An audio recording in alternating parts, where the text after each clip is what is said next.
lagi. Yang di atas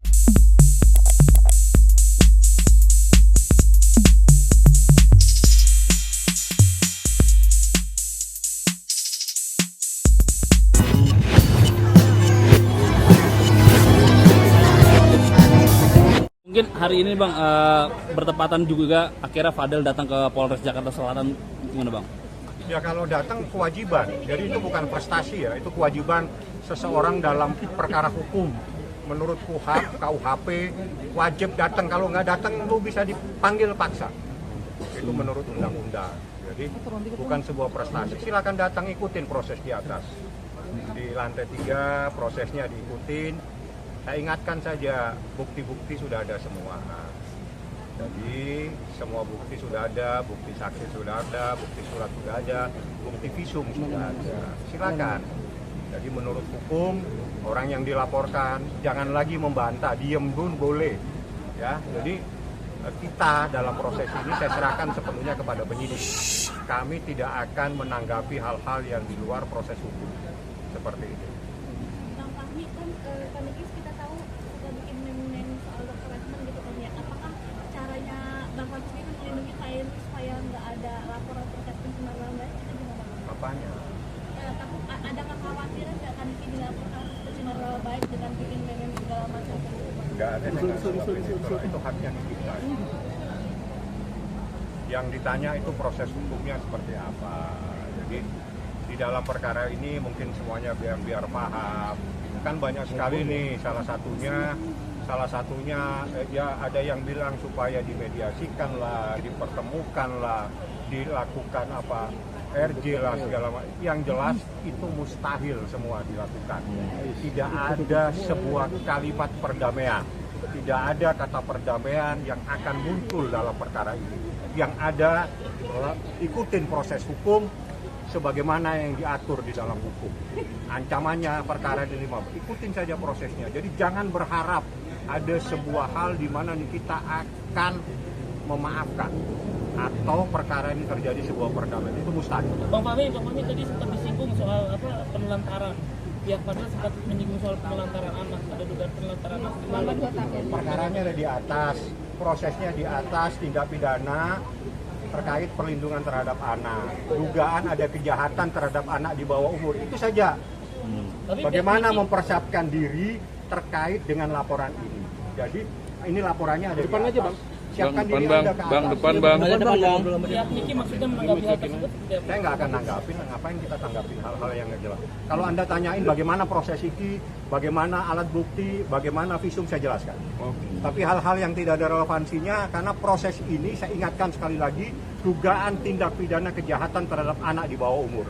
Anaknya Nikita Mirzani, anak yang di bawah umur, belum 18 tahun pada saat kejadian.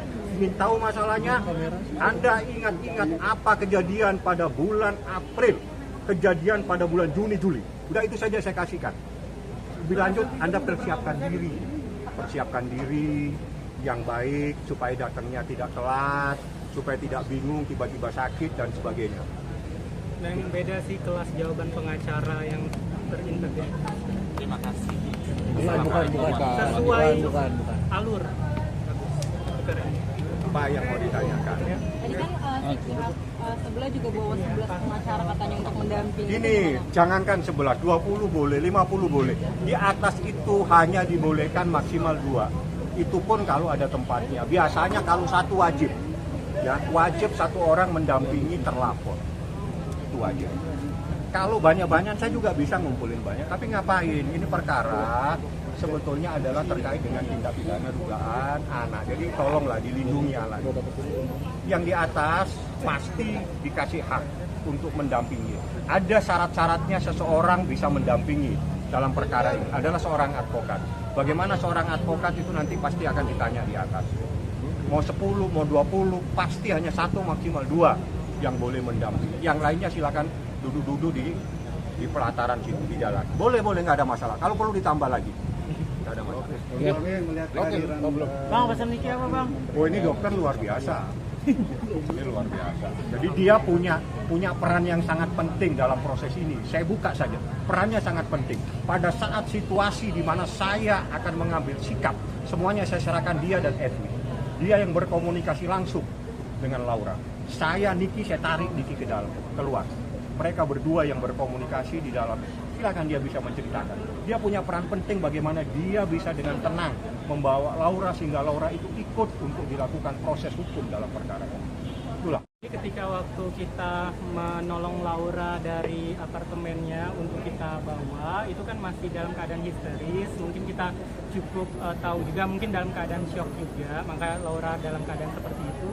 Tapi kalian setelah di tengah perjalanan dengan kami, saya dan Bang Edwin sudah ngomong dari hati ke hati, sudah sangat tenang sekali sehingga dia dapat melakukan visum yang pertama pada saat itu. Itu juga maka dari itu kami dengan Bang Fahmi, dengan Bang Edwin juga kayak gitu, bagaimana ini Laura menjadi lebih tenang karena dia pikir kan pada saat itu dari pihaknya kami akan melakukan ABCD.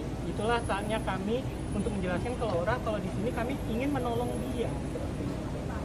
Tapi setelah dibawa ke rumah Ahmad itu udah sempat bicara lagi sama Laura atau gimana? Untuk saya belum kayak gitu, tapi sudah dengan Bang Edwin semua.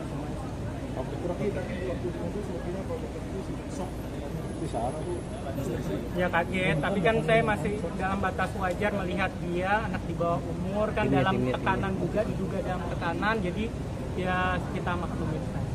Dok, akan terus membantu Laura untuk mengawal kasus ini, Dok? Terlepas menolong Laura atau tidak dalam kasus ini, saya melihat ini bentuk kita sebagai manusia. Ada kasus anak di bawah umur yang dalam ya di kasus seperti ini memang kita sebagai manusia harus bertindak.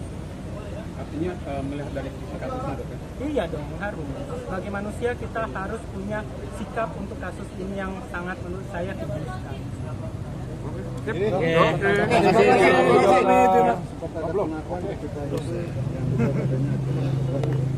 Di luar kapasitas. Oke. Oke.